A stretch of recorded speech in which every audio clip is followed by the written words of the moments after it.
You know you want something more, and yet somehow you're carrying a story that you're going to fail, and that fear is holding you back.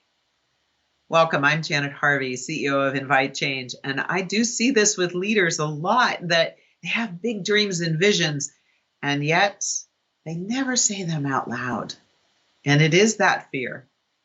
So what is that really about? In this video, let's explore what the fear of failure is. Whether it's at work or in your personal life, almost doesn't matter. But we'll talk about it at work first.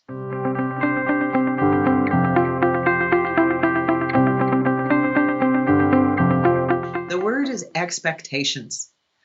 All of us, the minute we arrive in a new role or in a new company, we're paying attention to who's successful, how do they behave, who are the people they talk to, how do they show up in meetings, what are the things they pay attention to.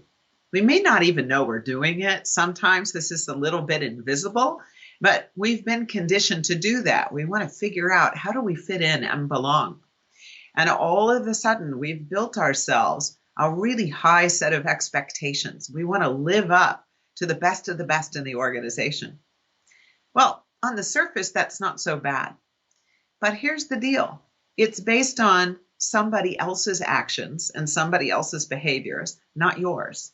It's also based on your perception of somebody else's actions and someone else's behaviors, and how you're interpreting whether people see that as successful.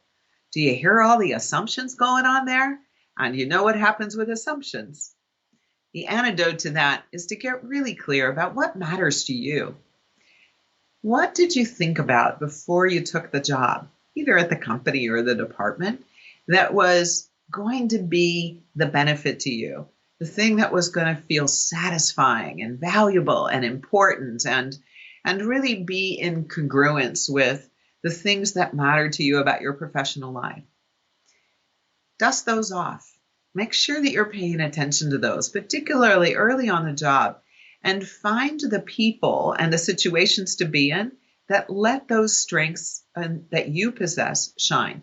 Let them tell your story of why you're there and why you think it's the best company to be in. Give yourself the opportunity to set yourself up for success. So here's the third piece. Everything in life is a request and a promise. Our new boss tells us these are our responsibilities and this is what we're supposed to deliver.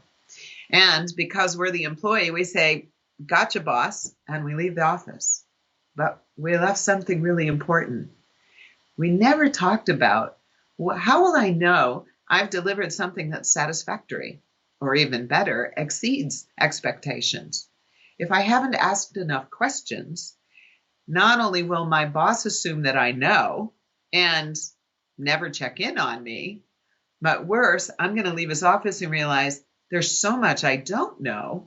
And what if, and this is how we get into feeling the fear of failure, what if what I put forward doesn't work? What if some way I missed information? So the good news is it's never too late to go back and check it out. Ask the questions to find out, what are the conditions of satisfaction? I heard the request, boss, and when this is delivered, who benefits from it? And what is the way you want them to interact with it? And by when do you want it? All of this kind of curiosity about the details sets you up for success and also tells your boss you care enough to know what it takes to be successful. That's the antidote to the fear of failure at work. The three things I gave you on what's holding you back because you have a fear of failure at work, they're all inside of you. You're empowered to make a different set of choices. So what are we talking about? Your fear of judgment at work. And I can tell you're probably judging yourself before anybody else has the opportunity to. So take a moment and listen to that video from last week, because that might help you get going and feel the fear and do it anyway.